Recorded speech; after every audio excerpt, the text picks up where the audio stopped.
ज़ुबैर साहब, ये एक ना ख़त्म होने वाला सिलसिला है पाकिस्तान में, और अल्टीमेटली जिसकी जान जा रही है वो भी इस मुल्क का शहरी है। तरीक़ाकार सही है गलत है मुझे मालूम नहीं है। किसी को अपने हक़ की आवाज़ बुलंद करनी चाहिए, करनी चाहिए। रोड्स बंद नहीं होनी चाहिए, पुलिस वालों को नहीं मारा जाना चाहिए।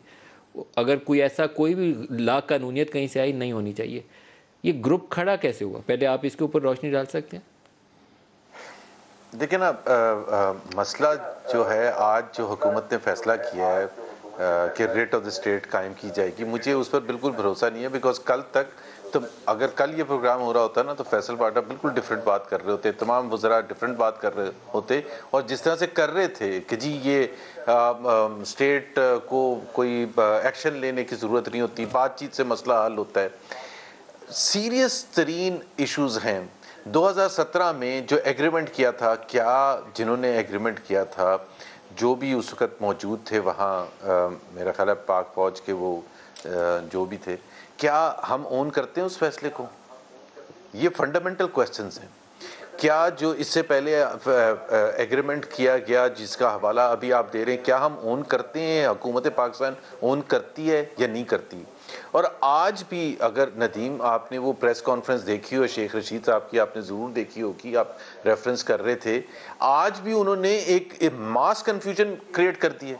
उन्होंने कहा कि उनका एक डिमांड है कि फ्रेंच एम्बेसडर जो हैं वो यहाँ से मुल्क से निकाले जाएं। तो फ्रेंच एम्बेसडर तो है ही नहीं। उसका मतलब क्या है? उसका मतलब ये है कि कल को अगर फ्रेंच एम्बेसडर आ जाएंगे, आप फिर फंस जाएंगे, क्योंकि आज आपने ये नहीं कहा कि हम नहीं निकालेंगे, आपने ये रीजन दिया है कि वो है नहीं मौजूद, इसलिए हमारा निकालने का सवाल ही नहीं पैदा होता। सो मास कंफ्यूजन है। 3 दिन पहले तक जब वो लाकानूनियत हो रही थी, तो शेख रशीद के 3 दिन पहले के बयान सुन लें कि वो कलदम और बैंड में तकसीम कर रहे थे, डिफ्रेंशिएट करने की कोशिश कर रहे थे। वो ये भी क्रेडिट ले रहे थे हुकूमत पाकिस्तान की तरफ से कि हम सुप्रीम कोर्ट नहीं गए हैं बैन लगवाने के लिए। वो इसका भी क्रेडिट ले रहे थे कि हमने इनको इलेक्शन लड़ने दिया है इनके नाम से, और वो ये भी सजेस्ट कर रहे थे कि फ्यूचर भी ऐसा होगा, और ये भी सजेस्ट कर रहे थे कि हमने कहा कि ठीक है आप 2 दिन तक मुरीद के में या पता नहीं कहाँ बैठे रहें।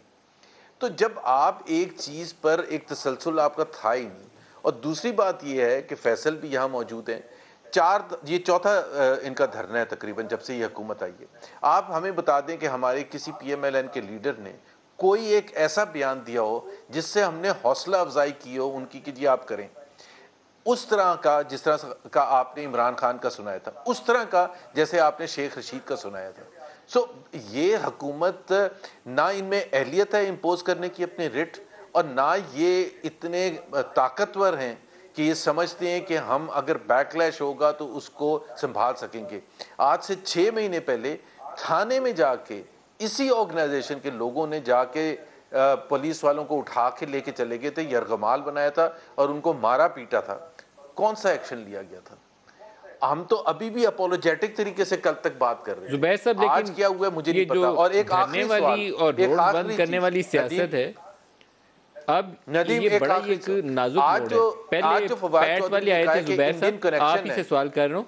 पाकिस्तान अवामी तहरीक से डॉक्टर ताहिरुल कादरी ने पहले धरने देने शुरू किए, फिर इमरान खान का वो फेमस 126 दिन वाला डी चौक का धरना है। अब इसके अंदर मज़हब शामिल है, और ये मज़हब के नाम के ऊपर और ख़त्म नबूवत, जिसके अंदर हमारा सबका फेथ है कि आपका अगर यकीन कामिल नहीं है तो आप मुसलमान अपने आप को कहलाने के लायक मत समझिए, क्योंकि वो तो इस्लाम के बुनियादी जुज़ में से आ गया। कुरान पाक में अल्लाह ताला ने फरमा दिया कि इन्नल्लाह व मलाइकातुहु युसल्लूना अलन नबी। जब वहाँ तक बात चली गई तो वो स्लोगन है इस पार्टी का। अब आप बताइए कि यहाँ इस नारे के ऊपर वो लोगों को लेके निकलेंगे तो आपसे मैनेज ही नहीं होगा। ये पॉलिटिक्स के अंदर ये आंसर आया कैसे? पहले तो ये बहुत एक नाजुक मसला है, कैसे आया इस सियासत के अंदर? देखिए, ये इसलिए आया है कि ये जाहिर है इसमें हम सब का कसूर है। मेरा, जब मैं कहता हूँ हम सब का कसूर है, कि आज से 40-50 साल पहले जब हमने मज़हब के नाम पर अपना स्पेस देने शुरू कर दिया कि जी चलें, वो जिस तरह भुट्टो साहब ने एक्शंस लिए और ये समझा कि इसके बाद सब सेटिस्फाइड हो जाएंगे, मज़हबी जमातें और जो भी लोग सपोर्ट करते हैं उन मज़हबी जमातों को, वो सब सेटिस्फाइड हो जाएंगे, तो वो एक हमारा एक गिवन था। फिर उसके बाद हम करते चले गए। ज़ियाउल हक के ज़माने में तो एक हदें अबूर कर गई और तमाम पॉलिटिकल पार्टीज़ ने जब वो हुकूमत में आई तो वो ये समझा कि मज़हब के नाम पर, और आज जो पिछले 3 साल से और ख़ासतौर पर पिछले 1 साल से इमरान खान जो मज़हब को फिर बीच में लेके आ रहे हैं और बार बार इन्वोक करते हैं हर चीज़ में, चाहे वो ख्वातीन के ड्रेसेस की बात हो, चाहे वो हमारा टोटल कल्चर हो, चाहे वो बॉलीवुड की बात कर रहे हो, हर एक में मज़हब को लेके आते हैं। ये बड़ा डेंजरस गेम होती है जब आपकी हुकूमत कोई भी चल नहीं सकती है, और ये 40-50 साल पहले की बात भी वही थी, तो आप नेशनलिज्म को और मज़हब को बीच में लेके आते हैं ताकि आपका सेवियर एक ही होता है कि किसी ना किसी तरह से हम इन 2 चीज़ों की बात करेंगे। और तीसरी इंडिया। अब आज फवाद चौधरी ने जो बात की है कि इंडिया का कनेक्शन है इनके साथ, ये मेरा सवाल है, फैसल वाडा साहब ब्रेक में चेक कर लें कि ये इंडियन कनेक्शन कब पता चला था, क्योंकि 3 दिन पहले तक तो वो बहुत अपोलोजेटिक थे। वजीर दाखिला कुछ भी नहीं कहते थे, ना वजीर आजम कुछ कहते थे। अब आज या कल में क्या पता चला हमें कि इनके इंडियंस के साथ आसमा शिराजी का कोई इशू है तो इंडियन कनेक्शन है, किसी और एंकर का इशू है तो इंडियन कनेक्शन है, किसी सियासी मुखालिफ का कोई इशू है तो इंडियन कनेक्शन है। मतलब अगर आपने बहाने करने हैं, मजहब को बीच में लेके आना है, तो ये बड़ा डेंजरस खेल है। और ये मेरा ख्याल है इमरान खान साहब को ऊपर बैठ के सोचना चाहिए कि ये खेलना बंद करते हैं और डिलीवरी पर फोकस करें। और अगर सियासी जमात as far as Tehreek e Labbaik is concern, वो एक सियासी जमात है। सियासी जमात जब बन गई है तो फिर आप मजहब को बीच में क्यों लेके आ रहे हैं?